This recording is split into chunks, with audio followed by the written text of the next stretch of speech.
I'm joined by Lothar Mentel. He is a Chief Investment Officer at Octopus Investments. Lothar, great to see you as ever. Morning.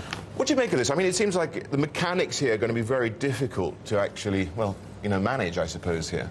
Well, I suppose they're actually simpler than some other ways, because it's taxation at source. The Swiss don't have to give away the secrecy, but we'll soon find out whether the investors from Western developed countries are in Switzerland for the secrecy or for the secrecy against the taxman. I don't want to be a cynic, but I can't help it. I mean, the incentive to cheat here is quite remarkable. Well, you have to know the Swiss. When they do something, they do it properly, and there will be supervision. So I was thinking about that as well, but I think we can probably rely on the fact that they will actually then pay the taxes that they have promised to, and that there will be the controls in place to make sure that it happens. Well, the whole point of putting your money in a Swiss account is to get that anonymity and also perhaps that tax freedom as well. So, you keep the anonymity, but you don't get the tax freedom. Do you go elsewhere then? You pull out? Well, the Swiss have always argued it's for the anonymity, not, it's illegal to avoid taxes through a Swiss bank account. If you talk to a Swiss private banker, they will be adamant about this. But as I said, we'll see whether, what was really the incentive to go to Switzerland. Right, let's also talk about, as we are talking about Switzerland, UBS. It seemingly has turned the corner. Shares up 25% since July. Better to travel than to arrive, because we've got a 4% fallback here. On, well, relatively good news. It's on the wealth management side, but just a shortfall in revenue on the revenue side elsewhere in the investment banking side of things.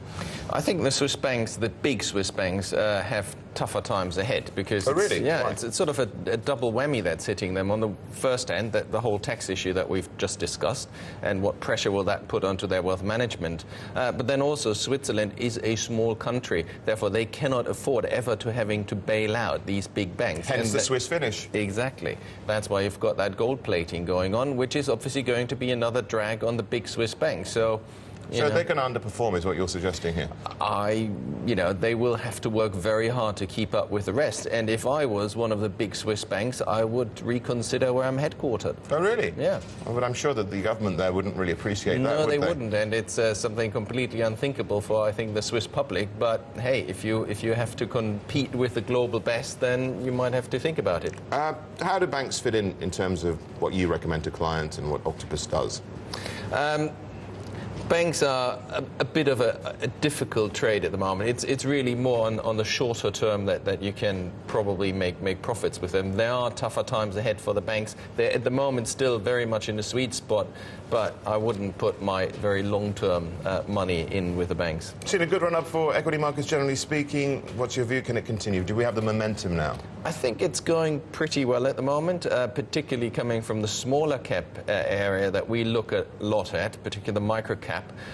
That's all coming out pretty well most recently, and therefore I'm a bit more bullish about the 9:30 GDP announcement for the UK. I'm not actually expecting a negative surprise.